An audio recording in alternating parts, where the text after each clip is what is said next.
नमस्कार, आप देख रहे हैं वार्तिक टीवी और मैं हूं सुभाष शर्मा। वार्तिक टीवी के इस खास कार्यक्रम खबरों की खबर में आप सबका स्वागत है।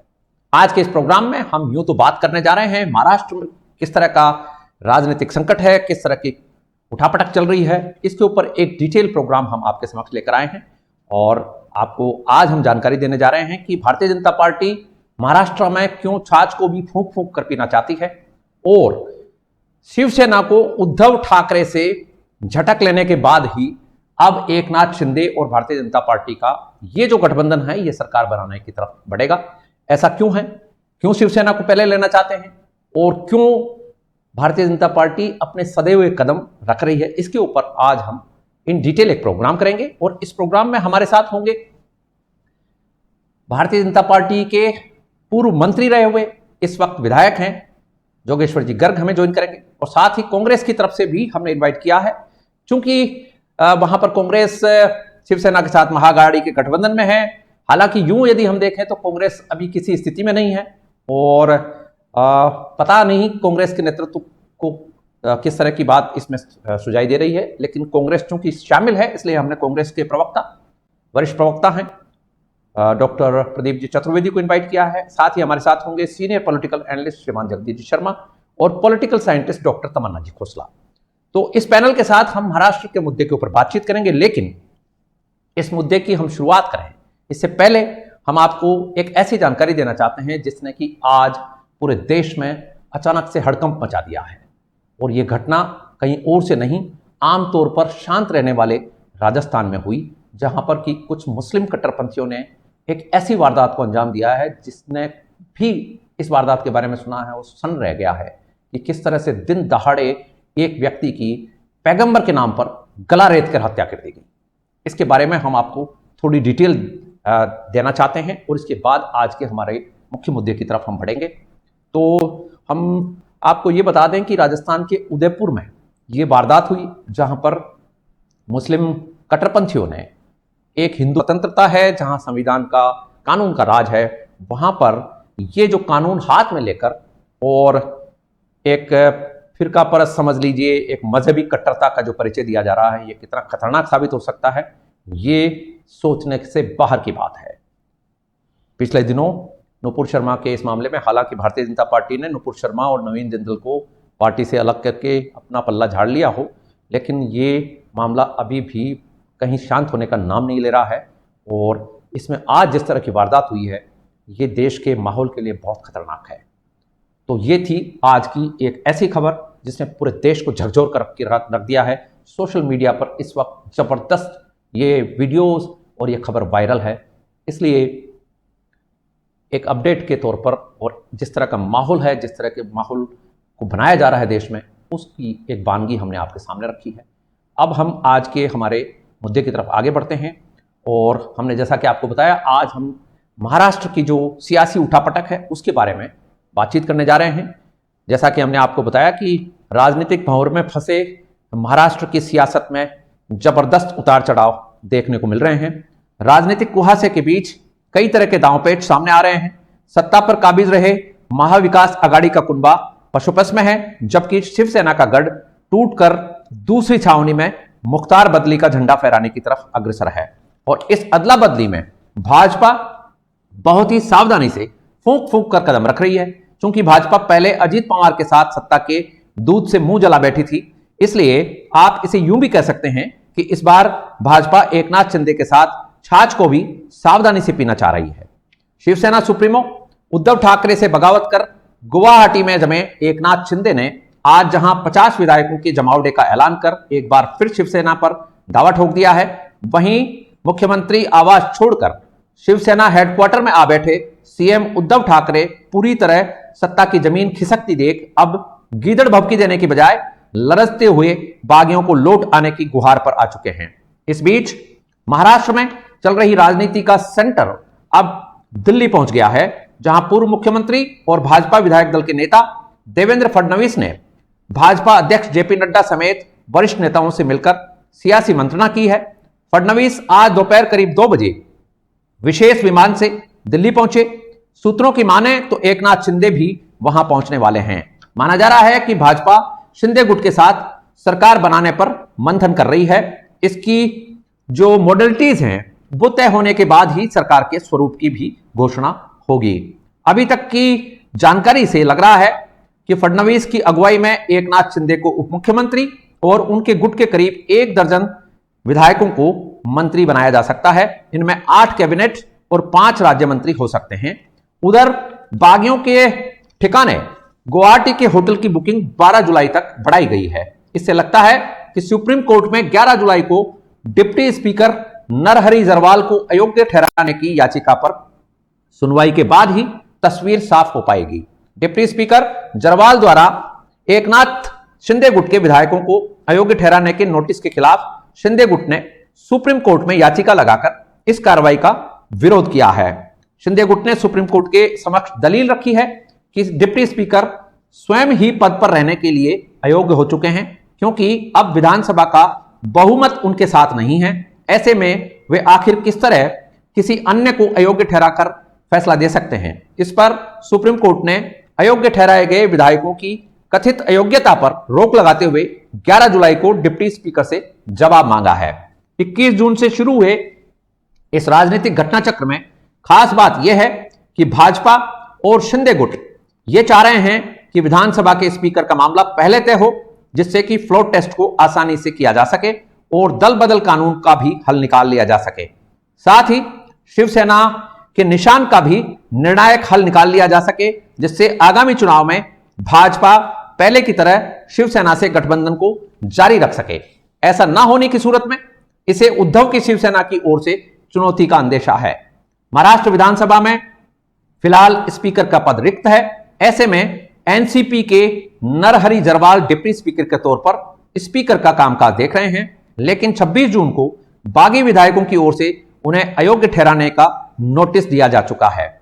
अनुच्छेद 179 आर्टिकल के तहत दिए गए इस नोटिस के मायने यह हैं कि नोटिस 14 दिन पहले दिया जाना अनिवार्य है। इसके बाद ही डिप्टी स्पीकर को हटाने का प्रस्ताव पारित कराया जा सकता है। यहां आप समझ सकते हैं कि भाजपा शिवसेना बहुमत के बावजूद फ्लोर टेस्ट कराकर सरकार का गठन करने में देरी क्यों करना चाह रही है।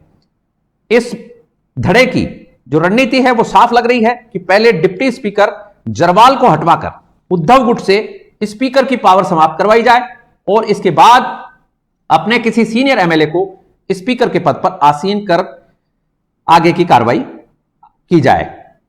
इस बीच डिप्टी स्पीकर यदि अयोग्य घोषित हो जाते हैं तो उद्धव ठाकरे को मर्यादावश इस्तीफा देना पड़ सकता है, और यदि ऐसा नहीं होता है तो भाजपा शिवसेना गुट अपने स्पीकर की मौजूदगी में उद्धव सरकार के खिलाफ अविश्वास प्रस्ताव ला सकती है। 288 विधायकों वाली महाराष्ट्र विधानसभा में फिलहाल 287 की संख्या है। बहुमत के लिए 144 विधायक चाहिए। इस हिसाब से भाजपा और शिंदे गुट इस जादुई आंकड़े को आसानी से पूरा कर लेने की स्थिति में दिख रही हैं। भाजपा के पास 106 खुद के, जबकि 13 निर्दलियों का समर्थन भी उसके पास है। एकनाथ शिंदे 39 विधायकों का दावा कर रहे हैं, 49 विधायकों का दावा कर रहे हैं, जिनमें 39 से ज्यादा विधायक शिवसेना से आ रहे हैं। ऐसे में इस गुट की सरकार आसानी से बनती लग रही है। तो इसी पर आज बातचीत करेंगे कि भारतीय जनता पार्टी और शिंदे गुट आखिर सरकार की घोषणा अभी क्यों नहीं कर रहे हैं और क्यों इंतजार चल रहा है, और महाराष्ट्र का ये जो कुहासा है ये कब तक छटेगा, इसके ऊपर आज हम इन डिटेल बात करेंगे। अब हम हमारे जो एस्टीम्ड गेस्ट हैं उनका वेलकम करते हैं, और प्रोग्राम के अंत में चलते चलते में हम आपको एक ऐसी जानकारी देंगे जो कि बहुत काम की जानकारी है। तो आप हमारे साथ बने रहिएगा। हमारे साथ जुड़ चुके हैं हमारे पैनलिस्ट श्रीमान डॉक्टर प्रदीप जी चतुर्वेदी, जोगेश्वर जी गर्ग साहब, जगदीश जी शर्मा साहब और तमन्ना जी खोसला साहिबा। आपका स्वागत है, मोस्ट वेलकम। सबसे पहले हम चलते हैं प्रदीप जी चतुर्वेदी के पास में। प्रदीप जी, महाविकास अघाड़ी के अहम घटक दल होने के बावजूद कांग्रेस को सांप सूंघा हुआ है महाराष्ट्र की राजनीति में, क्या वजह है इसकी? देखिए, जो महाराष्ट्र में वर्तमान स्थिति है उसके अनुसार हम तो महाविकास अघाड़ी में एक सहायक दल की भूमिका में हैं, और हमारे अग्रणी नेता शरद पवार जी के नेतृत्व में ये महाअघाड़ी संघ बना था। उसके साथ साथ जो परिप्रेक्ष्य अभी राजनीतिक घटनाक्रम चल रहा है महाराष्ट्र में, उसमें सुभाष जी बड़ी दिलचस्प बात यह है कि जिस तरह का माहौल है और जो समय है महाराष्ट्र में, आने वाले समय में वहाँ महानगर पालिकाओं, नगर परिषदों के चुनाव होने वाले हैं निकट भविष्य में, और सारी वजह ये चुनाव ही हैं जिसकी वजह से ये सारा तंत्र जो है बुना जा रहा है। आप देखें कि अभी नंबर गेम की अगर बात करें तो ये नंबर गेम तो शिंदे के साथ है, लेकिन अगर शिवसेना की संगठन कार्यकारिणी की बात करें, पद की बात करें, तो उस पर आज भी उद्धव ठाकरे परिवार का कब्जा है। सवाल यह है कि आने वाले चुनावों के मद्देनजर भारतीय जनता पार्टी भी अपना कार्ड खुलकर नहीं खेल पा रही है। वो ना तो शिंदे जी उनके सहयोग से ना तो मुख्यमंत्री पर दावा कर रहे हैं और ना ही वो सरकार को अपदस्थ करने का प्रयास कर रहे हैं। वो भी स्थिति का आकलन कर रहे हैं, क्योंकि उन्हें पता है कि आने वाले चुनाव में शिवसेना का जो वहां पर स्थायित्व है, जो उसकी राजनीतिक पकड़ है, जो भावनात्मक लगाव वहां लोगों के साथ है, उसमें भारतीय जनता पार्टी और शिंदे और चाहे उद्धव जी हों, उन सबको पता है कि महानगर परिषद पालिकाओं के, नगर परिषदों के और नगर पंचायतों के जो चुनाव होने वाले हैं उसमें शिवसेना बहुत भारी पड़ने वाली है, और इसी वजह से भारतीय जनता पार्टी खुलकर सामने नहीं आ रही है। मेरा मानना यह है कि इस सारी राजनीतिक उठापटक में महाविकास अघाड़ी से अलग होकर शिव सैनिकों ने जो आंदोलन किया है, जो उद्धव ठाकरे के खिलाफ विद्रोह किया है, वो उन्हें आने वाले समय में भारी पड़ेगा। और इन चुनावों में इन सभी शिव सैनिक जो विधायक हैं, जो शिवसेना के नाम से चुनाव जीते हैं, उन सबका राजनीतिक अस्तित्व खतरे में होगा। और इसीलिए भारतीय जनता पार्टी फूंक फूंक कर इस प्रक्रिया में कदम रख रही है, क्योंकि भारतीय जनता पार्टी को पता है कि देश की सबसे बड़ी महानगर पालिका कई देश में है जिसका सबसे बड़ा बजट है, तो वो महानगर मुंबई महानगर पालिका है। इसलिए वो ठीक है, वो आपकी बात से हम सहमत है। वो आपकी बात से आप तो पहले हमने जो सवाल किया है उसका जवाब दीजिए कि कांग्रेस के जो नेतृत्व है वो क्या ये कहकर चीजों को रख रहा है कि भाई अपनी अपनी देखो, हमें तो खुद को ही ईडी ने फंसा रखा है, हम क्या बोलेंगे इस मामले में? क्योंकि महाविकास अघाड़ी में कांग्रेस तो खुद एक सहभागी है, और चूंकि हमसे बड़ा दल तो एनसीपी का है, तो शरद पवार जी के नेतृत्व में जो बात हो रही है उसमें कांग्रेस उनके साथ है। और हमने कहा है कि महाविकास अघाड़ी में एनसीपी और कांग्रेस साथ हैं और साथ मिलकर रणनीति तय करेंगे। ये स्पष्ट है उन दोनों का स्टैंड, और वो उस पर कायम है। कांग्रेस के किसी नेता का कोई बयान नजर नहीं आ रहा है। कांग्रेस के नेता का बयान इसलिए नहीं आ रहा है कि कमलनाथ को जिम्मेदारी दी गई है कि वो शरद पवार जी के साथ मिलकर के वहां की रणनीति के हिसाब से वहां के सामंजस्य को देखें और अपना अगला दाव खेलें। जब आपको गुजरात में चुनाव कराना था तो राहुल गांधी वहां पहुंचे हुए थे, बड़े बड़े आपके सारे शीर्ष नेता वहां पहुंचे हुए थे। अब आपकी सरकार खतरे में चल रही है, फिर भी कोई नेता वहां नहीं, कमलनाथ को वहां भेज दिया। ठीक है, कमलनाथ जी को अधिकृत किया है पार्टी ने, उनको भेजा है और वो पार्टी का हित देख रहे हैं। हाँ ठीक है, तो वही वाली बात हो गई ना भाई, अपनी अपनी देखो हमें कोई मतलब नहीं है। और ऐसे गठबंधनों में ऐसा ही होता है, आपकी सीमाएं सीमित होती है, आपको अपने दल की बात देखनी होती है और सामंजस्य की बात करके दल को आगे बढ़ाना होता है। हाँ, तो शरद पवार ने तो आपको जो करना था, उनको दिखाना था, वो दिखाई दिया है। नेक्स्ट राउंड में आते हैं, आपसे और जानकारी लेंगे इस मुतालिक। अब हमारे साथ जुड़ चुके हैं जोगेश्वर जी गर्ग, भारतीय जनता पार्टी के वरिष्ठ नेता हैं, पूर्व मंत्री हैं, इस वक्त एमएलए हैं। गर्ग साहब स्वागत है, नमस्कार।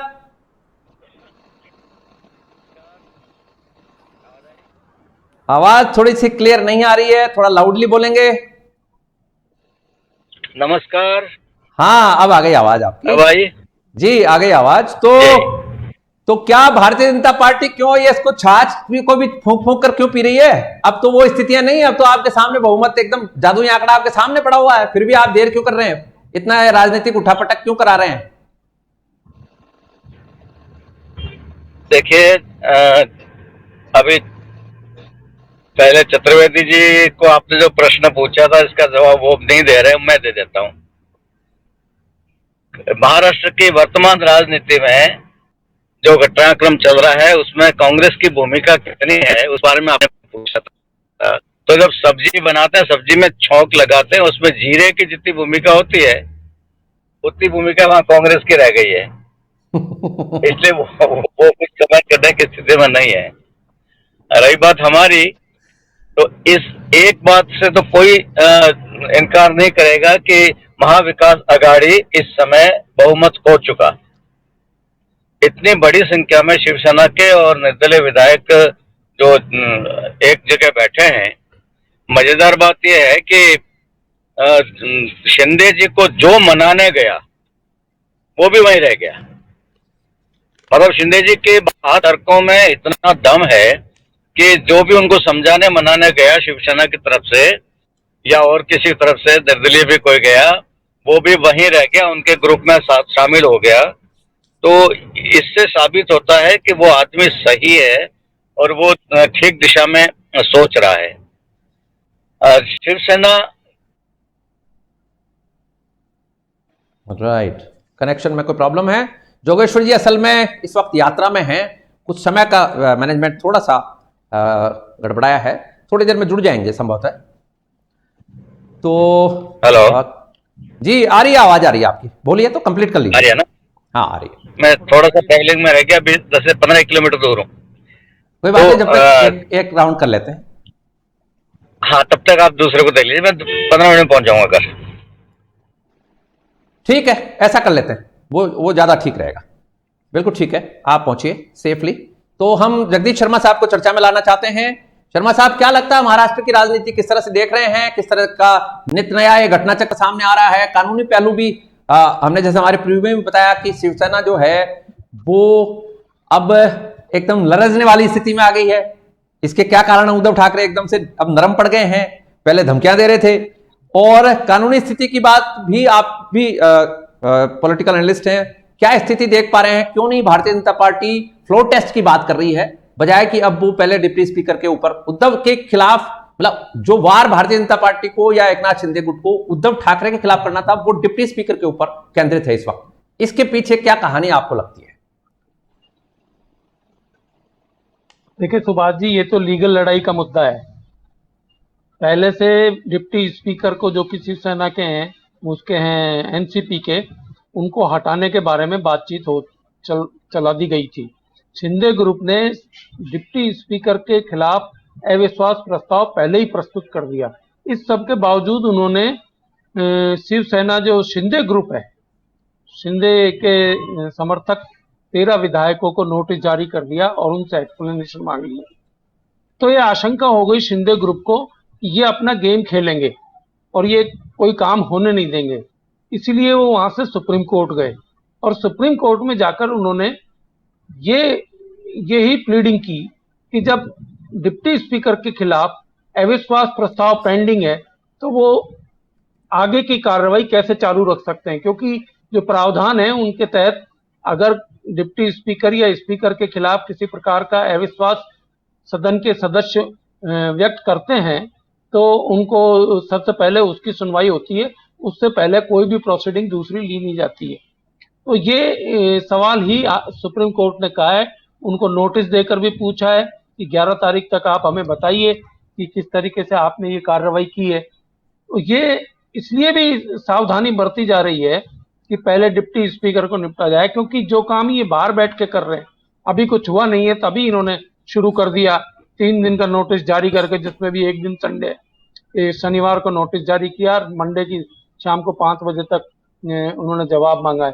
तो ये जो कार्रवाई की है उन्होंने, इस कार्रवाई को देखकर ये लगा है कि वो हाउस में भी कोई, अगर स्पीकर है नहीं तो प्रोसीडिंग्स अगर हाउस में चलेंगी तो ये उसमें भी कलाकारी करेंगे, किसी न किसी तरीके से कोई न कोई विघ्न बाधा उनकी सरकार बनने में खड़ी करेंगे। इसीलिए सबसे पहले उनका काम निपटाने के लिए ये प्रस्ताव लाया गया है और ये कोर्ट में प्रोसीडिंग चलाई है। देखिए उसमें कोई दिक्कत नहीं है, बाहर ही नजर आ रहा है। ये शरद पवार जी हैं शायद, जैसा मुझे लगता है, जो उद्धव ठाकरे को इस्तीफा देने से रोके हुए हैं, क्योंकि इनको भी यही लगता है जैसा कि उनकी पार्टी के डिप्टी स्पीकर को लग रहा है, या शरद पवार जी के कहने पर डिप्टी स्पीकर ऐसा कर रहे हैं कि कोई खेल कर लेंगे अपन, बैठो जरा थोड़ी देर। तो ये लड़ाई जो है महाराष्ट्र की, वो यहाँ अटकी हुई है। वैसे तो सरकार बहुमत खो चुकी है और अब उसको काम करने का हक भी नहीं है। खुद राज्यपाल जो आ गए हैं अब बीमारी से उठकर, उन्होंने भी आते ही सबसे पहला काम ये किया है कि चीफ सेक्रेटरी को बुलाकर कहा है कि पिछले 3-4 दिन का जो कार्रवाई थी सेक्रेटरीट की, उस सारी कार्रवाई को देखकर और मुझे रिपोर्ट बनाकर दीजिए कि क्या क्या बड़े फैसले उद्धव ने जाने के बाद कर दिए हैं। जाने से मतलब कि उन्होंने सरकारी आवास जब छोड़ा था उसके बाद भी उन्होंने बहुत सारी फाइलें निपटाई हैं। और आप जानते हैं कि महाराष्ट्र में, जैसा कि प्रदीप जी भी बता रहे थे, कि बहुत बड़ी बड़ी वहाँ व्यवस्थाएं हैं सरकारी जमीनों का भी काम है तो वो बहुत बड़ा है, वहाँ सरकारी अलॉटमेंट है, एग्रीकल्चर के बहुत बड़े मसले हैं, सिंचाई के बहुत बड़े मसले हैं। अगर 2-4 प्रोजेक्ट भी ऐसे उन्होंने निकाल दिए जिनको कि आगे सरकार को चलाना मुश्किल होगा, या जो प्रतिद्वंदी आने वाली गवर्नमेंट के उनको दे दिया गया होगा, तो वो कानूनी दाव पेच में फंसेंगे। ऐसी सूरत में सरकार बनाने की हड़बड़ी जो है भारतीय जनता पार्टी और शिंदे ग्रुप अभी नहीं दिखा रहे हैं कि वो अड़चनों को पहले दूर करना चाहते हैं। अड़चन दूर हो जाएगी और ये काम हो जाएगा। डिप्टी स्पीकर मान लीजिए हटाया जाता है, या हाउस में ही आता है कि डिप्टी स्पीकर को के प्रति अविश्वास प्रस्ताव, तो अविश्वास प्रस्ताव अपने आप में ही सरकार के प्रति अविश्वास प्रस्ताव होगा। डिप्टी स्पीकर को अगर हाउस ने अविश्वास प्रस्ताव से हटा दिया तो सरकार का हटना ही माना जाएगा, क्योंकि महाराष्ट्र आघाड़ी पार्टी तब मात खा बैठेगी। आप देखिए कि और नया स्पीकर जब चुना जाएगा तब जो है आगे से फ्लोर टेस्ट होने की बात होगी। तो मैं समझता हूँ ये डिप्टी स्पीकर को अगर सुप्रीम कोर्ट कहता है, सुप्रीम कोर्ट ने इस बात को मान लिया, तो सुप्रीम कोर्ट जो है डिप्टी स्पीकर को या हाउस को ये निर्देशित करेगा कि वो पहले डिप्टी स्पीकर फेस करें, वो उसको प्रस्ताव को फेस करें, ये निर्देश दे सकते हैं। हाँ, ये निर्देश देंगे तो सरकार अपने आप ही गिरी हुई है। बराबर है, फिर तो मॉरल ग्राउंड पे ही सरकार, हाँ, फिर तो मॉरल ग्राउंड पे भी उद्धव ठाकरे को इस्तीफा देना पड़ेगा। वैसे तो अभी ये फॉर्मेलिटी रह गई है अभी ऑलमोस्ट। नहीं, मेरी मान्यता थोड़ी सी अलग है सुभाष जी। उद्धव ठाकरे बहुत ज्यादा कठोर आदमी नहीं है, न चालाक है। ये शरद पवार जी करवा रहे हैं उनसे जो कुछ भी। आज दिन में टेलीविजन पे चल रहा था कि उद्धव ठाकरे को तीसरी बार रोका। तीसरी बार किसने रोका? तीसरा इस्तीफा उद्धव ठाकरे का। तीसरा इस्तीफा नहीं, उनको एक इस्तीफा देने ही नहीं दिया गया। वो तो जिस दिन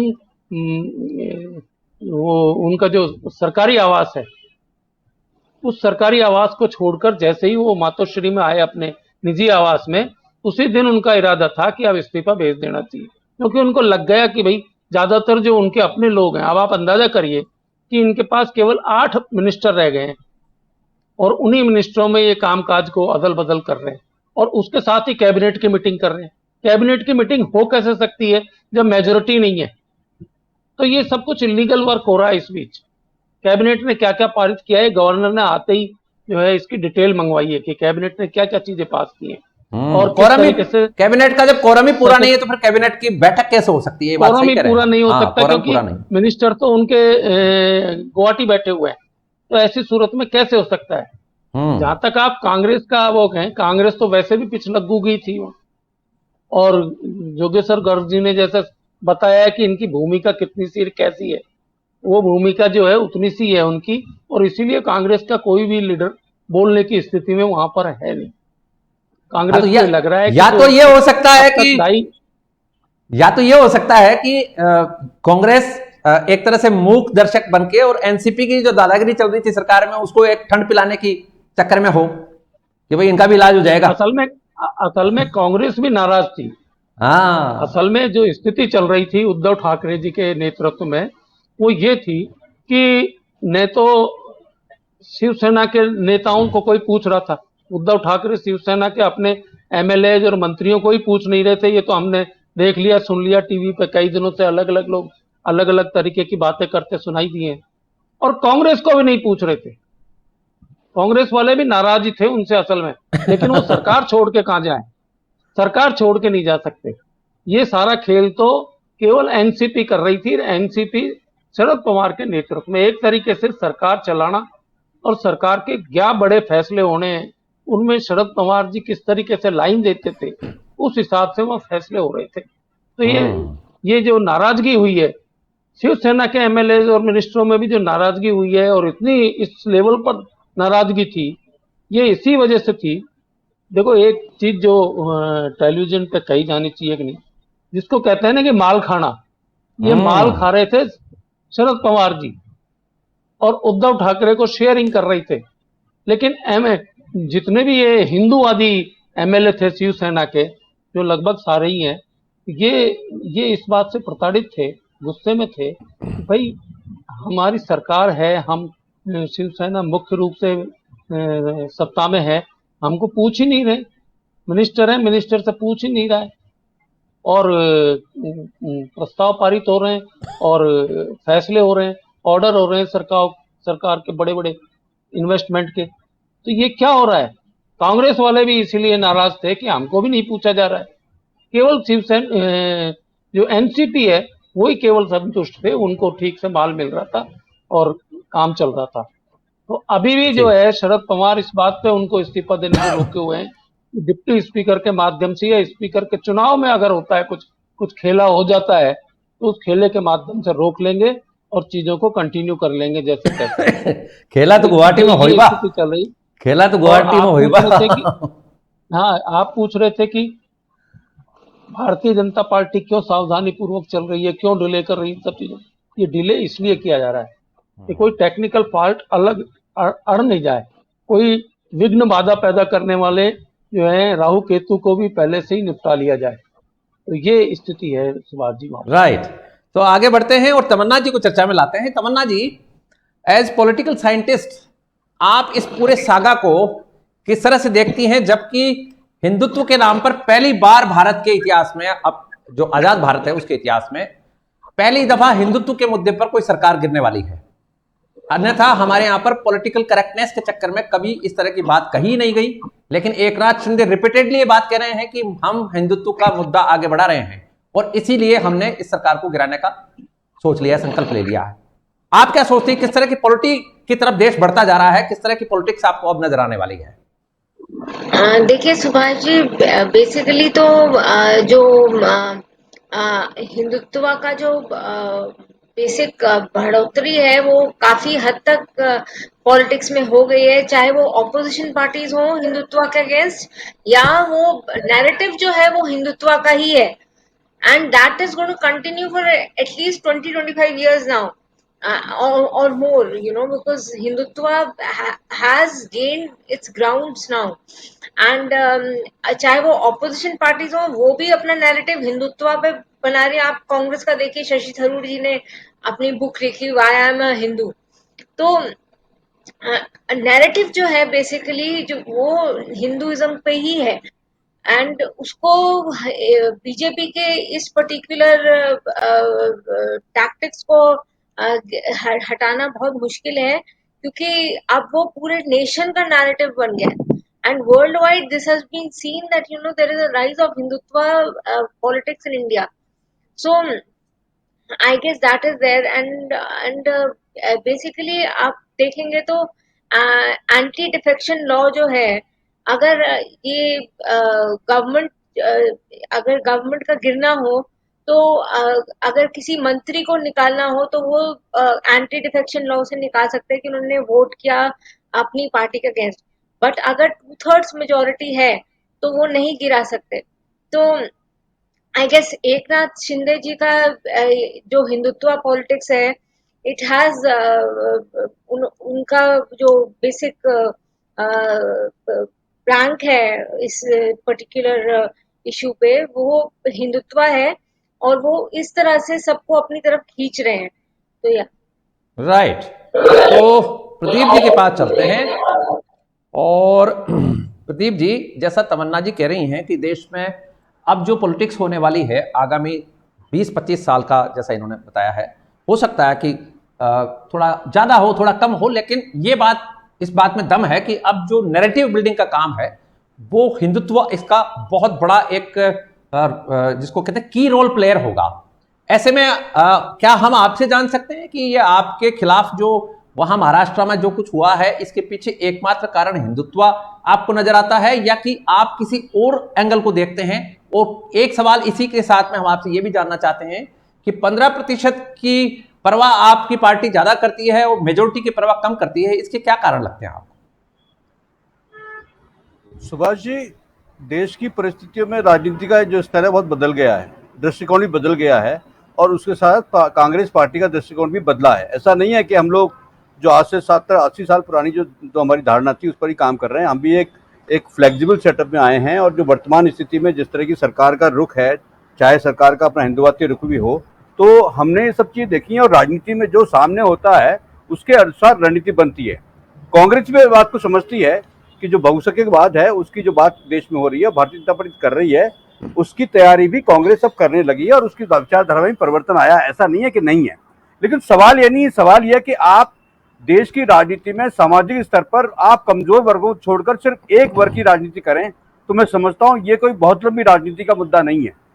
पूरे दुनिया में हिंदुओं का प्रतिशत क्या है, अगर आप उस परिप्रेक्ष्य में देखें तो वो प्रतिशत कहीं स्टैंड नहीं करता है। आज पारसियों को लेकर के और मुसलमानों को लेकर जो संख्या है उसमें हमारी एक अस्तित्व है, लेकिन आज भी हम कमजोर आप किस नजरिए से कह रहे हैं प्रदीप जी? एक मिनट, हम आपको यहाँ थोड़ा सा हम जानना चाहते हैं, कमजोर किस नजरिए से आप कह रहे हैं? संख्या बल से कमजोर कह रहे हैं या कि आर्थिक स्थिति? संख्या बल से, संख्या बल नगण्य है, बहुत कम, उसकी परसेंट नहीं है। तो सवाल सुभाष जी ये है कि इस देश में राजनीति का जो स्तर है, जो मेरी पार्टी का जो दृष्टिकोण है, हम सभी संप्रदाय सभी वर्गों को साथ लेकर चलेंगे, आज भी हामी है। हम आज भी वर्तमान परिदृश्य में ये चाहते हैं कि कमजोर वर्ग और जो उपेक्षित वर्ग है उसको भी मुख्य धारा में लाकर राजनीति की जाए और उस वर्ग को मुख्य धारा में लाकर के देश की राजनीति और विकास में योगदान दिया जाए। अब सवाल यह है कि अगर कुछ क्षणिक कारणों से या किसी आपकी राजनीति के करने स्टाइल से आज आपने झूठ का सहारा लेकर, धर्म का सहारा लेकर आपने उन प्राथमिकताओं को स्थापित कर दिया, लेकिन जो समाज की जो आर्थिक नीतियां हैं, जो आर्थिक आवश्यकता है, जो लोगों की सामाजिक आवश्यकता है, आप उसको दरकिनार कर किसी एक मुद्दे पर राष्ट्र को चला सकते हैं, तो वो एक बहुत लंबा इतिहास नहीं हो सकता है। वो कुछ समय के लिए चल सकता है, लेकिन लंबे समय से राजनीति इस एक मुद्दे को लेकर नहीं की जा सकती है। कांग्रेस इस पक्ष की आज भी पक्षधर है और आगे भी रहेगी। हमारा आपसे कहना है कि हम सभी वर्गों को साथ लेकर चलने का प्रयास करेंगे और हमारे दृष्टिकोण में न कोई छोटा होगा न बड़ा होगा, हम सबको समान स्तर का लेकर चलेंगे और हम इसके पक्षधर नहीं है कि इसी एक वर्ग को आगे रखकर राजनीति की जाए। इसमें चाहे हिंदुत्व की बात करें चाहे कोई अन्य बात करें, हम सबको साथ लेकर चलने की धारणा पर काम करने वाली पार्टी है। राइट, ठीक बात है। तो आपने फिर ये जब देश आजाद हुआ और संविधान आप लोगों ने बनाया तो उसमें कोई कुरान उरान की आयत क्यों नहीं डाली?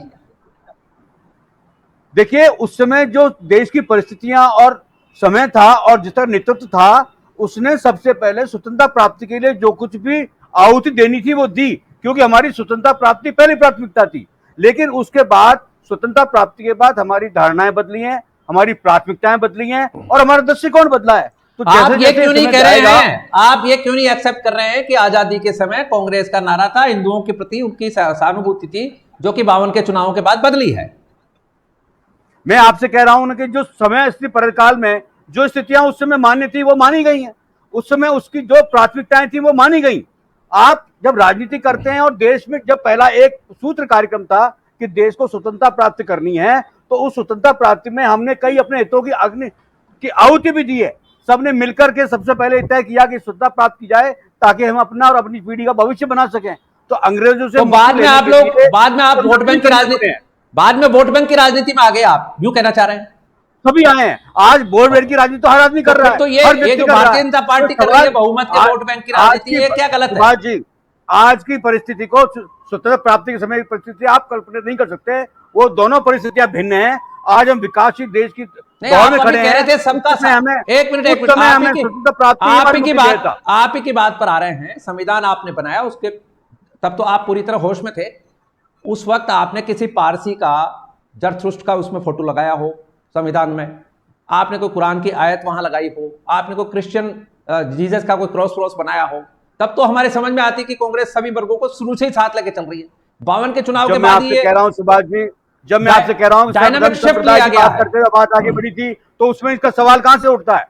हमने सर्वधर्म समता की बात की, सभी को साथ लेने की बात की, आपने सनातन धर्म की बात की, सनातन हिंदू धर्म के ही प्रतीक चिन्हों को संविधान में छपवाया है और किसी को स्थान नहीं। मैंने आपसे क्या कहा, जिस तरह की जो मानसिकता और जो प्राथमिकता और धारणाएं थी उनको समावेश कर संविधान का निर्माण किया गया। अब उसमें समय अनुसार जैसी आवश्यकता हो रही है, जैसा समय परिवर्तन हो रहा है, उसको परिवर्तन करते जा रहे हैं हम। ठीक है, इसमें कहा कि नहीं बात, आते हैं आपके पास, समय परिवर्तनशील है। नेक्स्ट राउंड में आते हैं आपके पास। एक सवाल और करेंगे आपसे इसी चर्चा से जुड़ा हुआ। तमन्ना जी कुछ कहना चाह रही हैं? तमन्ना जी कह लीजिए। हाँ, सर से कहना चाह रही थी मैं कि सर, आप हिंदूज को तो साथ लेके चल ही नहीं रहे हैं। आप तो पॉलिटिक्स ऑफ अपीजमेंट खेल रहे हैं, जिससे कि आपके जो वोटिंग स्ट्रक्चर है वो बेसिकली माइनॉरिटी कम्युनिटी है, and you are not focusing on the Hindu, and that is why they have, वो लोग आपसे दूर हो गए। तो आपको उस पे आपकी पार्टी को उस पे विचार देना चाहिए कि किस तरह से, क्यों क्यों क्यों शशि थरूर जी ऐसी बुक लिखे। उनको ऑब्वियसली पता है कि लाइक नूपुर हिंदू। जी, नूपुर नूपुर जी तमन्ना नहीं जी, है, नूपुर वाले तमन्ना नहीं मामले में है। आपने विश्वव्यापी व्यवस्था में देखा है कि प्रधानमंत्री ने किस तरीके से एक उसको एक्नॉलेज किया है, सिस्टम को, जो जो प्रतिशोध हुआ है पूरी दुनिया में, उसको आपके प्रधानमंत्री ने एक्नॉलेज किया है। आपको समझना पड़ेगा कि विश्व समुदाय में आपको जो जितनी जितनी संस्थाएं हैं, जो आपके सहयोगी देश हैं, उनकी भावनाओं का ख्याल भी आपको रखना पड़ेगा। और इसका प्रधानमंत्री ने तुरंत ही, जब इसका प्रतिशोध हुआ, उन्होंने इसको बाकायदा समाप्त करने का प्रयास किया है। अब इसका प्रभाव देखिए अब आप। ये देखना प्रदीप जी कि इसका असर क्या पड़ेगा।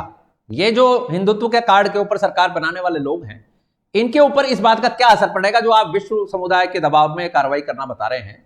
अभी जो थूथू हो रही है इनकी, इसको आप अभी देखिए, थोड़े दिन रुकिए आप, इसके असर भी आपको दिखाई देंगे।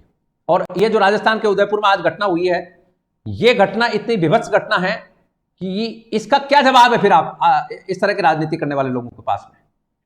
क्या अभिव्यक्ति की स्वतंत्रता के ऊपर रोक लगा दोगे आप?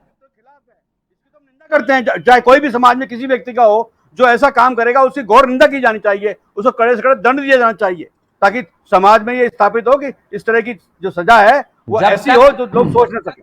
जब तक रूट्स पे नहीं जाएंगे आप लोग, जो अंबेडकर साहब ने उस समय घोषणा कर दी थी, लेकिन आपके नेता नहीं समझ पाए और उनको ही पार्टी से अलग कर दिया विचारों को। अंबेडकर साहब कह चुके थे इस बात को कि इसके रूट्स को देखना पड़ेगा। ये जो उदयपुर की घटना है, ये सहज घटना नहीं है, ये रूट्स की घटना है। ऐसा होता आया है, 1400 साल से इसके इतिहास मौजूद हैं। ये कोई नई घटना नहीं है। आपने मुझे गाली दी, मैंने आपको गाली दी और हम आपस में भिड़ गए, एक घटना होकर रह जाएगी। उसकी रवायत नहीं बनती है, ट्रेडिशन नहीं बनता है, लेकिन वहां इसका ट्रेडिशन कायम है। अभी तो आप देखते जाइए, वहां फ्रांस में जो मर्डर करके आए थे 14 लोगों का, वो सेम घटना ही तो थी। यही सेम घटना यूरोप में भी आज यूरोप में और नॉर्थ अमेरिका में घटनाएं रोज हो रही हैं। ये क्यों बढ़ रहा है? ये कारण यही है कि जब ये नस्लवाद की बात होगी, आप ये बढ़ेगा। जोड़ रहे हैं आप। मैं चार्ली हेब्दो की बात कह रहा हूं। चार्ली हेब्दो के मामले में जिस तरह से मुस्लिम कट्टरपंथियों ने वहां मैगजीन के लोगों की हत्या की थी। जगदीश जी कुछ कहना चाह रहे हैं? जी जगदीश जी, आवाज नहीं आ रही जगदीश जी आपकी। मैं यही कह रहा हूं कि दोनों चीजें गड्ढ-बड्ढ नहीं की जा सकती। हाँ, दोनों अलग अलग। आवाज नहीं मिल रही है? आ गई आवाज। मैं यही कहना चाहता हूं सुभाष जी, दोनों अलग अलग चीजें हैं। अमेरिका में जो हिंसक घटनाएं हो रही हैं, वो वहां के ये जो यंगस्टर्स हैं, खासकर टीनेजर्स जो हैं, उनके अंदर हथियारों की जो लालसा बढ़ रही है और उसको चलाने का जो क्रेज बढ़ रहा है, उसकी वजह से हो रही है।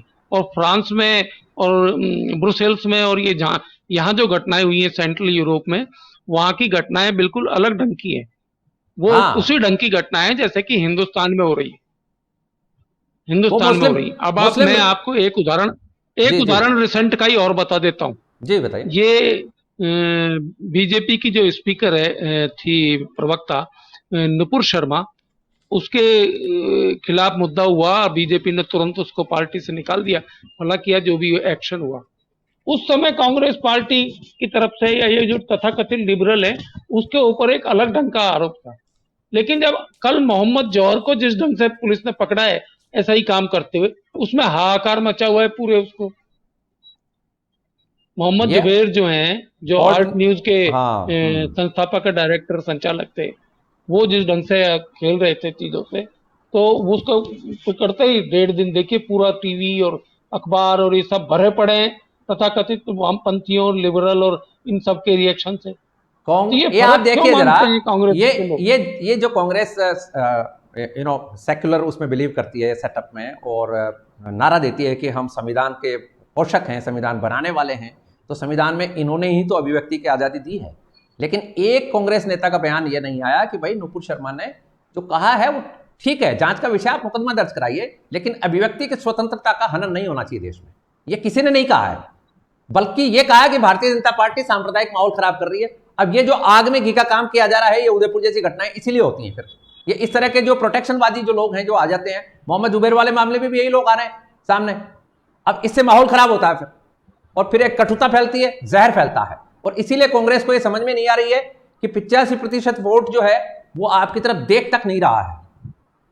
और चुनाव में आपकी स्थितियां देख लीजिए, वोट परसेंट देख लीजिए आप, आज भी आपको ये समझ में नहीं आ रहा है कि देश का जो आमूलचूल ढांचा है में जी सुभाष जी, महाराष्ट्र में भी जो आधा हिस्सा बचा हुआ है ना, सरकार में इनकी आधी क्या है, 1/3 सी रोटी का हिस्सा है, वो भी अब खत्म होने वाला है। यस, 2 ही स्टेट बचेंगी बस केवल अभी पावर में, बाकी पूरे हिंदुस्तान से कांग्रेस का कोई लेना देना नहीं। वो कांग्रेस अब दो में भी 60 साल तक इस देश दो में भी देखने वाली बात रहेगी। ये आ रहा है सामने, रिजल्ट आने में भी 1 साल ही है, अब कौन से ज्यादा टाइम है, ये 2 में भी देख लिया जाएगा। ये तो यही जो पॉलिटिकल करेक्टनेस करने की जो परंपरा इनकी है, इसी के ऊपर आजकल ये जो मौजूदा जो डिस्पेंसेशन है ये भी चल पड़ा है। ये भी कांग्रेस की एक तरह से बी टीम कहलाएगी, कोई जमाने में इतिहास लिखा जाएगा तब। तो देखने वाली बात ये रहेगी कि फिर हिंदू सनातनी जो लोग हैं, जो मेजोरिटी के लोग हैं, वो क्या ठगे से महसूस करेंगे, या कि ये फिर इन्हीं की तरह इनकी स्थिति भी करेंगे। कोई और विकल्प सामने आएगा देश में, जो एकनाथ शिंदे जैसे लोग हैं, जो कि अब ये बात जिस तरह से उनको दबाया गया और ये सारे मिलकर सरकार में आ गए, अब एकनाथ शिंदे क्यों कह रहे हैं ये बात कि भाई हमारी जो मूल पॉलिसी थी उसको तो तुमने पी लिया है घोट के, हमें तो आने दो, अब तो हम हिंदुत्व की बात करेंगे। और वो हिंदुत्व की बात आप देखिएगा महाराष्ट्र में इसके नतीजे होंगे। तो ये बात है। अब हम फाइनली एक क्वेश्चन सामने रखना चाहते हैं डॉक्टर प्रदीप जी चतुर्वेदी के। आपको क्या लगता है महाराष्ट्र में क्या फाइनल पिक्चर आपके सामने दिखती है आपको? सुभाष जी, मैं अभी भी इस धारणा को मन में रखता।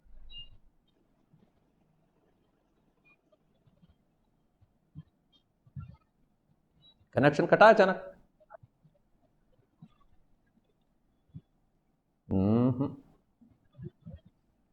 देव जी सुन नहीं पा रहे हैं, तो कोई नहीं, जब तक जुड़े तब तक जगदीश जी, ये जो सवाल मैं प्रदीप जी से कर रहा था, ये सेम सवाल यदि हम डिस्कस करें तो आपको क्या फाइनल पिक्चर दिखाई दे रही है अगले कुछ दिनों में महाराष्ट्र की सियासत को लेकर? देखिए सुभाष जी, ये तो बहुत स्पष्ट है कि उद्धव ठाकरे ने जब सरकार बनाई थी और उन लोगों के साथ सरकार बनाई जिनके खिलाफ की वो चुनाव लड़कर विजयी होकर जिस स्थिति में भी पहुंचे उस स्थिति में पहुंचे, लेकिन उनकी पार्टी के जो दूसरे नेता थे, सेकंड थर्ड कैडर के, उद्धव जी के साथ साथ काम कर रहे थे, उनके साथ कंधे से कंधा लगाकर जो भगवा को लहराना चाहते थे ढंग से, उन लोगों ने देखा कि ये तो एक भी डिसीजन इनका कोई क्रियाकलाप, इनकी कोई एक्टिविटी किसी भी तरीके से हिंदूवादी नहीं है, जिसको कि क्लेम करते थे उद्धव ठाकरे कि असली हिंदूवादी हम और हमारे पिताजी ने जो है शेर के तरीके से लड़कर हिंदुओं का जो है ना प्रभुत्व महाराष्ट्र में कायम किया। जब ये नहीं देखा तभी तो धीमे धीमे कुछ हुई, और तभी चुपचाप ही जो है इतने लोगों ने, अब आप सोचिए कि 2 तिहाई जो है बहुमत उनके साथ चले गया शिंदे साहब के पास। क्यों चले गया? क्योंकि सब भरे बैठे हुए थे, सबने देखा कि यार ये कांग्रेसी या तो इनके साथ रामाशामा ही नहीं कर सकते, इनकी जो विचारधारा है वो बिल्कुल हमसे मिलती नहीं है किसी भी सूरत में, तो हमको रोजाना एक तरीके से खून का घूंट पीकर बैठना पड़ता है। ये ऐसी चीजों का समर्थन करते हैं जो हमारे विरुद्ध जाती हैं।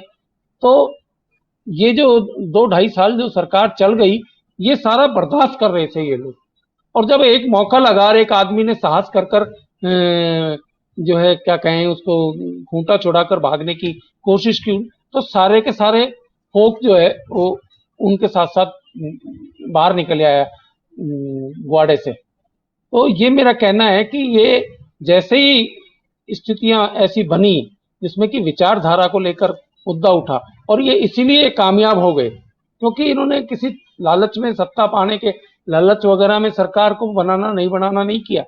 इन्होंने तो बाकायदे चेतावनी दी, और ऐसा नहीं कि ये आज दे रहे थे, ये 1-1.5 साल से इनको बता रहे हैं उद्धव ठाकरे को, इन्हीं की शिवसेना वाले जो लीडर हैं, जो एमएलए थे, जो मिनिस्टर थे, वो बता रहे थे कि ये देखो ये चलने वाला ज्यादा नहीं है, और रोजाना की डे टू डे की जो घटनाएं होती हैं उनके हिसाब से वो उनको सावचेत कर रहे थे। देखो कांग्रेस ने ये किया है और अब हमको चुप बैठना पड़ रहा है क्योंकि हमारे साथ कांग्रेस है सरकार में।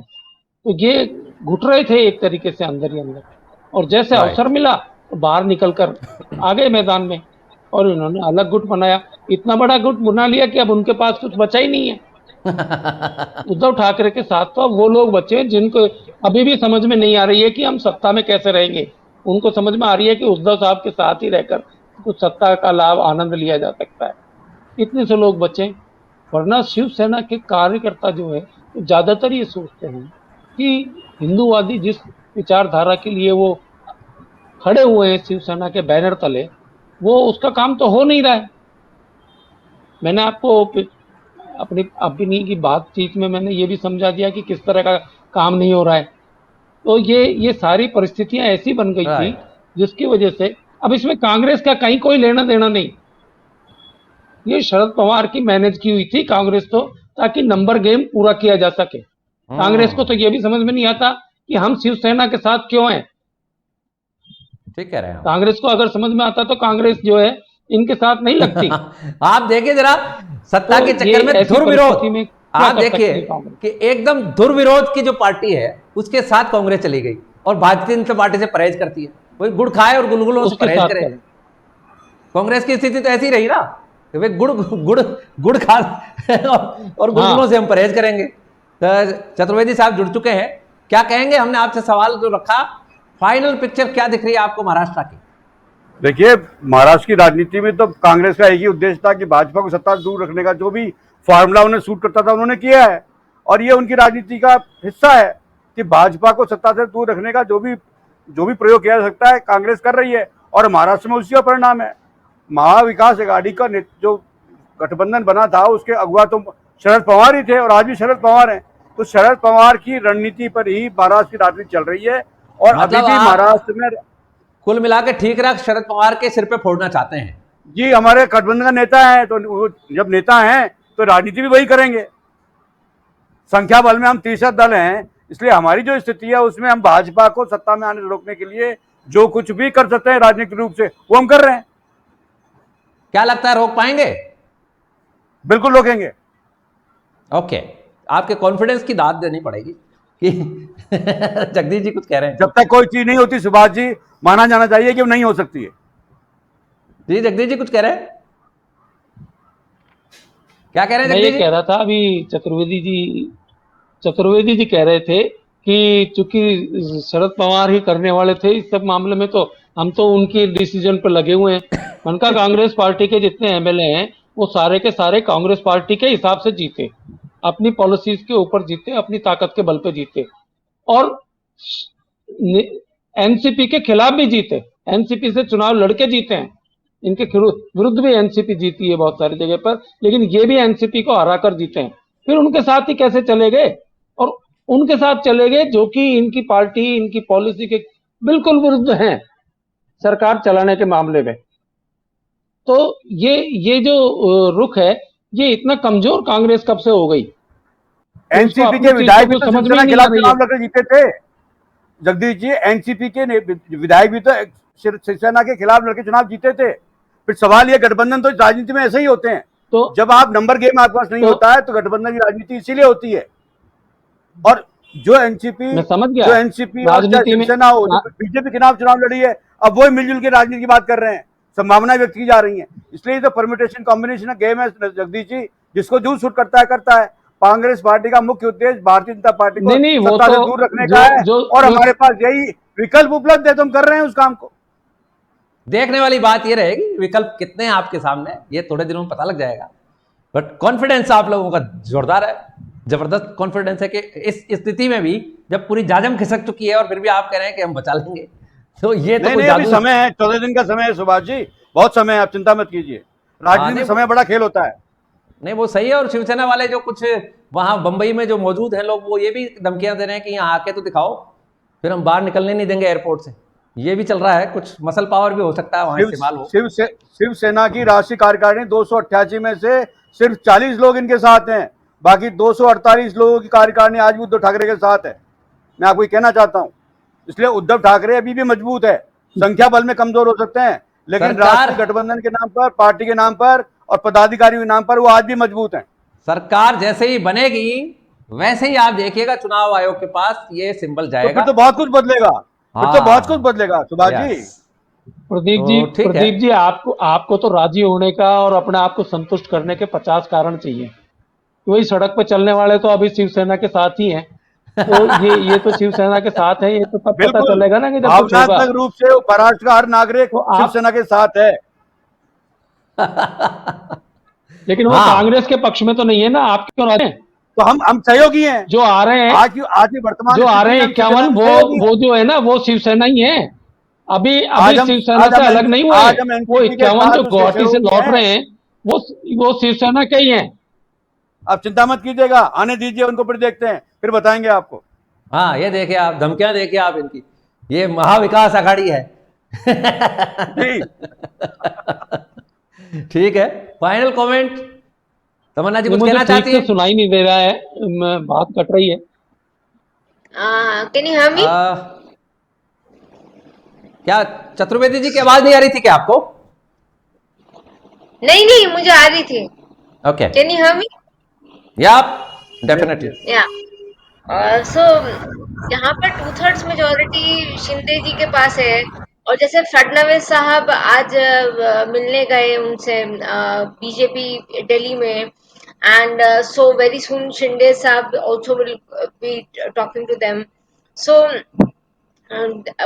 BJP is just waiting and watching, it's not doing anything of anything, any वो अपना ज्यादा उसमें नहीं कर रहे हैं, पर वो देख रहे हैं कि किस तरह से पॉलिटिक्स अनवेल कर रही है, and how it's like coming through in everything.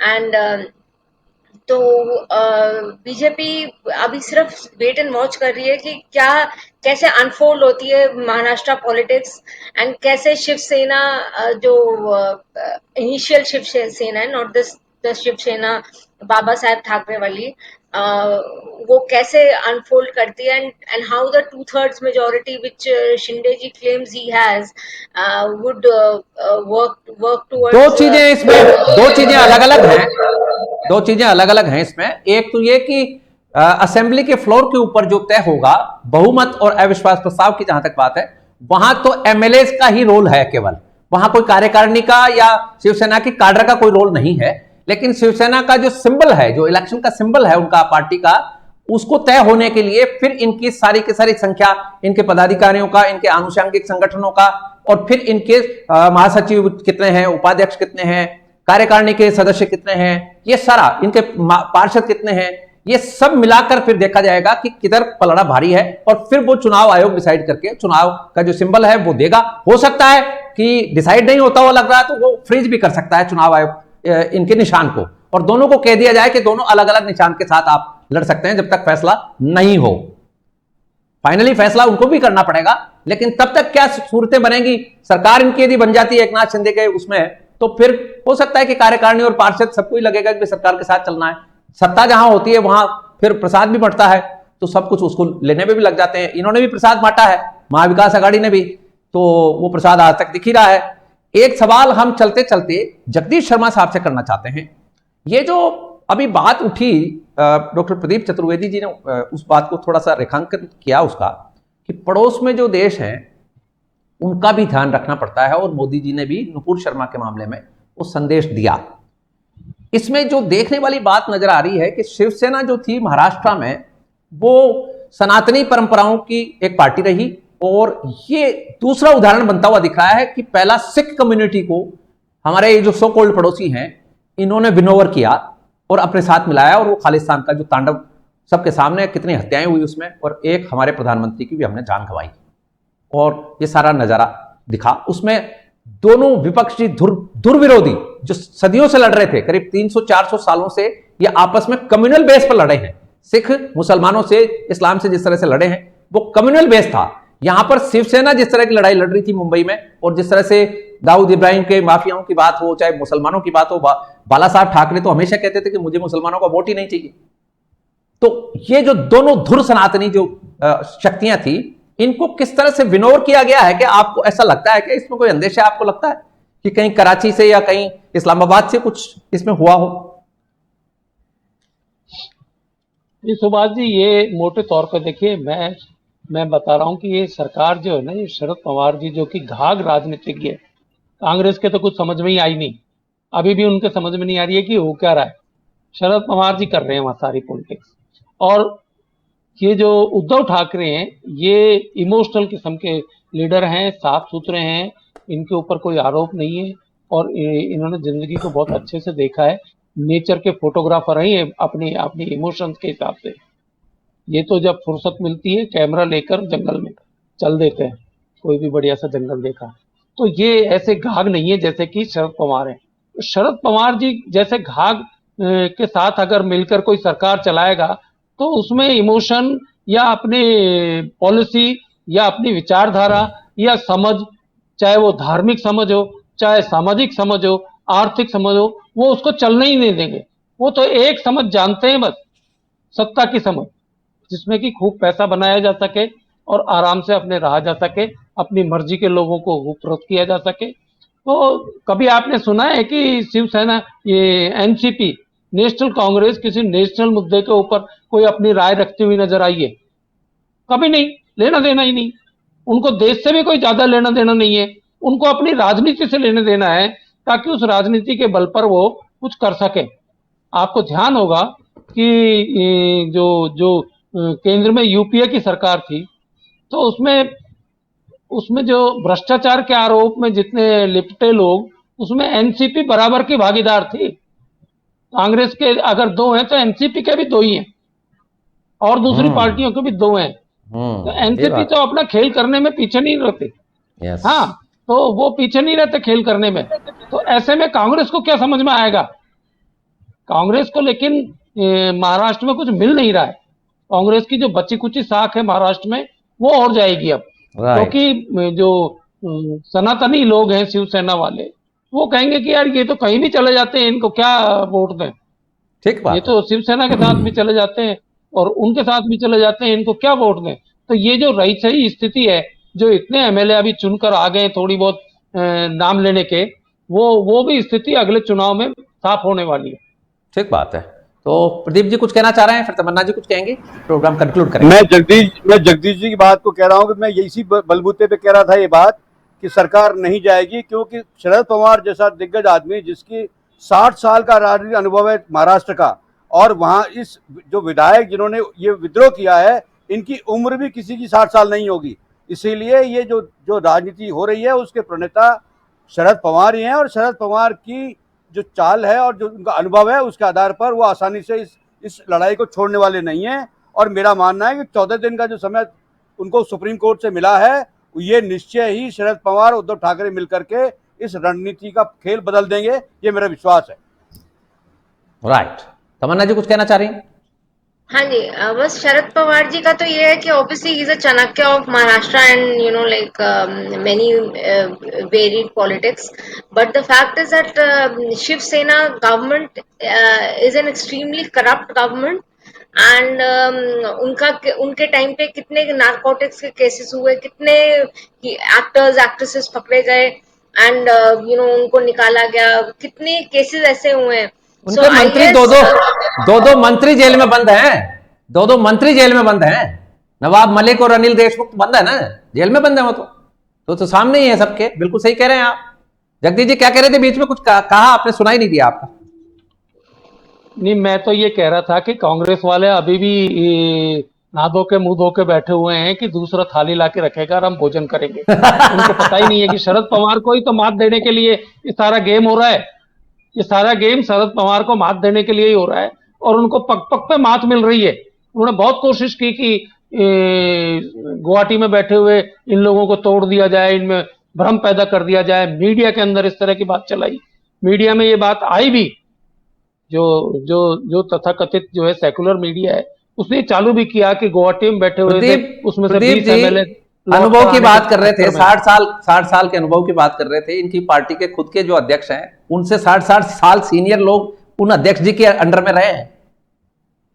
अनुभव की बात कहां लागू ही नहीं होती इस देश में। सरदार पटेल और नेहरू जी का अनुभव देख लो ना, शुरुआत से लगा कर आज तक देख लो, कहां अनुभव काम आ रहा है। महाराष्ट्र की राजनीति में शरद पवार को आप अलग करके राजनीति नहीं हो सकती है। देखते हैं, अभी 2-3 दिन रुकिए तो। इंतजार कीजिए, संभावना पर राजनीति हो रही है, होगी। बिल्कुल ठीक है जैसे तमन जी। बाजी, जैसे कांग्रेस, ये मोदी जी ने नारा दे रखा है कि कांग्रेस मुक्त भारत, हाँ वैसे ही अब अंतिम निशाना और लगाने वाले हैं वो कि राष्ट्रवादी कांग्रेस मुक्त महाराष्ट्र, ये और होने वाला है। तो तब जो है चतुर्वेदी जी क्या जवाब देंगे, मेरे समझ में नहीं आ रहा है। हाँ, ये तो बिल्कुल चारों तैयार खाने, रहिए, आप निश्चित रहिए। ये चारों खाने चित्त हो चुके हैं द्रौपदी मुर्मू की दावेदारी और यशवंत सिन्हा की दावेदारी में। चारों खाने चित्त है इस वक्त, इनके समझ में ही नहीं आ रही बात ही, घूम रहे इधर उधर की हो क्या गया ये। शरद पवार भी उसमें शामिल है। तमन्ना जी कुछ कहना चाह रही थी क्या? Final comment, Sir. Final final Yeah. Okay. I Okay. guess I guess very soon we'll see a new party coming to power in Maharashtra, and that would be of Eknath Shinde ji and BJP, and I'm sure that is going to happen. Right. And जितना भी कोशिश कर ले sorry Tamanna ji, I don't agree this. आपके और हमारे agree होने से कुछ नहीं होगा। अभी 2-3 ये खेल अभी चलेगा, जैसा आपने हमारे प्रीव्यू में बताया, जगदीश शर्मा साहब ने भी बताया, ये इसलिए चलेगा कि वो स्पीकर की जो पावर है वो उद्धव ठाकरे से जब तक नहीं छीनी जाएगी तब तक एकनाथ शिंदे और बीजेपी मूव नहीं करेगी।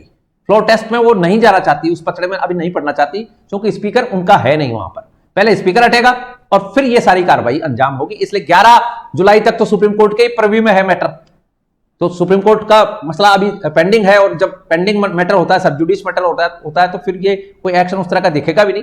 12 जुलाई का आप काउंटडाउन मानिए इसमें, अभी ये 10-11 दिन ऐसे ही चलने वाले हैं, और वो नोटिस का पीरियड भी है 26 जून को नोटिस। हम तो इसलिए बोल रहे हैं क्योंकि जैसा नंबर्स दिख रहे हैं हमारे को, कोई ये नहीं है कि 12 हम तारीख ये तक बढ़ा government दिया, है या वो एक्सटेंड कर दिया government है। उसको। होटल बुकिंग बढ़ गई है उनकी, बिल्कुल सही कह रहे हैं जगदीश शर्मा साहब। होटल बिल्कुल सही। बुकिंग 12 तारीख तक हो गई है, इसी से स्ट्रेटेजी समझ जानी चाहिए। हाँ, इसे समझ आनी चाहिए। तो ये धीरे धीरे जो स्टेप लिए जा रहे हैं वो बिल्कुल सही है आपकी बात। चतुर्वेदी साहब, मैं बोल रही थी कि हमारे को ये नहीं है कि ये गवर्नमेंट है या वो गवर्नमेंट है, but as far as the facts are concerned, I am speaking on those facts. Yes. And Sharad Pawar ji कितना कर सकते हैं, कितना है हद तक वो अपनी चाणक्यगिरी कर सकते हैं, वो हम सबको देखना पड़ेगा। And like obviously he is a stalwart in politics, so like that's accepted. कई बार ऐसा हुआ है जब शरद पवार बाहर रहे सत्ता से। These next 40 days will be crucial for Maharashtra politics. Try to understand this. Okay. Because this time Let's will see. tell the story. Let's see. That I mean. Let's see what is behind your confidence. We will see. क्या ऐसी ताकत आ गई है जो कहीं और से आ रही है क्या, वो भी देखेंगे। तो ये था आज का हमारा मुख्य कार्यक्रम। अब हम प्रोग्राम को कंक्लूड कर रहे हैं, और जैसा कि प्रदीप हमारे साथ जुड़े हुए जो पैनलिस्ट हैं उन्होंने भी बताया, और खास बात जो जगदीश शर्मा साहब ने कही कि उद्धव ठाकरे नेचर के फोटोग्राफर हैं। देखने वाली बात यह होगी कि सत्ता से विरक्त होकर वो जंगल में फोटोग्राफी के लिए कब जा पाते हैं, ये आगे आने वाले दिनों में पता लगेगा। आज के इस प्रोग्राम में हमारे साथ जुड़े हुए थे कांग्रेस की तरफ से डॉक्टर प्रदीप जी चतुर्वेदी, भारतीय जनता पार्टी की तरफ से पूर्व मंत्री और एमएलए श्रीमान जोगेश्वर जी गर्ग, सीनियर पॉलिटिकल एनालिस्ट श्रीमान Jagdish ji Sharma, political scientist doctor तमन्ना जी खोसला। आपसे प्रोग्राम में आए इसके लिए आपका बहुत बहुत आभार, धन्यवाद, नमस्कार। तो ये था आज का हमारा मुख्य कार्यक्रम। अब हम चलते चलते में एक आपको ऐसी सूचना देने जा रहे हैं कि बकरीद आने वाली है 9 और 10 जुलाई के बीच में, और इस पर्व के ऊपर जिस तरह से पाकिस्तान और पाकिस्तानी ऑक्यूपाइड जम्मू एंड कश्मीर में गायों की हत्या करके कुर्बानी दी जाती है, इसको लेकर एक मुसलमान जो इंग्लैंड में रहते हैं, पाकिस्तानी ऑक्यूपाइड जम्मू एंड कश्मीर के रहने वाले हैं, डॉक्टर अमजद अयूब मिर्जा, उनका क्या कहना है, वो गौ हत्या की और गायों की कुर्बानी देने के लिए क्या सलाह मशवरा मुसलमानों को देना चाहते हैं, वो एक बार हम चाहते हैं आप सुन लीजिए। 10 जुलाई को ईद उल ज़हा के मनाई जा रही है। इस मौका पर जानवरों की कुर्बानी दी जाती है। रेडियो हिमालय के तजिया निगारों ने जम्मू कश्मीर, पाकिस्तानी कब्जे वाले जम्मू कश्मीर और पाकिस्तानी कब्जे वाले गिलगित बल्तिस्तान के मुसलमानों से अपील की है कि इस मौका पर वो गाय ज़बह करने से गुरेज करें, क्योंकि गाय को हिंदू मुक़द्दस मानते हैं और ईद उल ज़हा के मौके पर हिंदुओं के जज्बात का एहतराम करके आपस में मजहबी भाईचारगी की बुनियाद रखना जम्मू कश्मीर, पाकिस्तानी कब्जे वाले जम्मू कश्मीर और पाकिस्तानी कब्जे वाले गिलगित बल्तिस्तान के शहरियों का फरीजा है। राइट, तो ये आपने सुना, ये थे डॉक्टर अमजद मिर्जा जो पीओजेके के रहने वाले हैं और इन दिनों इंग्लैंड रहते हैं।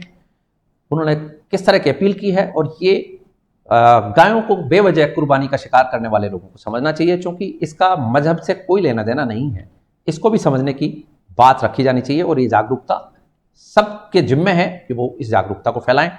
अब हम अंत में आपको एक ऐसी सूचना देने चाह रहे हैं जो बहुत दुखद है, हमारे लिए बहुत अपूर्णीय क्षति है। हमारे प्रोग्राम वर्ल्ड इन एक्शन में हमेशा हमारे साथ रहने वाले हमारे esteemed panelist doctor TS Chandrashekhar ji हमें छोड़कर इस दुनिया से चले गए हैं। उनका कल बेंगलुरु में एक सड़क दुर्घटना में देहांत हुआ। बहुत दुखद घटना है। हम हमारी तरफ से, वार्तिक टीवी परिवार की तरफ से उन्हें अश्रुपूरित श्रद्धांजलि अर्पित करते हैं, और अगले शनिवार को जो वर्ल्ड इन एक्शन का हमारा प्रोग्राम होने वाला है, हम उसमें उनकी श्रद्धांजलि के लिए एक विशेष प्रोग्राम रखेंगे। तो ये था आज का हमारा प्रोग्राम। आपने हमें ज्वाइन किया, इसके लिए आपका बहुत बहुत आभार, धन्यवाद। I wish you good luck, success and happiness. Thank you so much.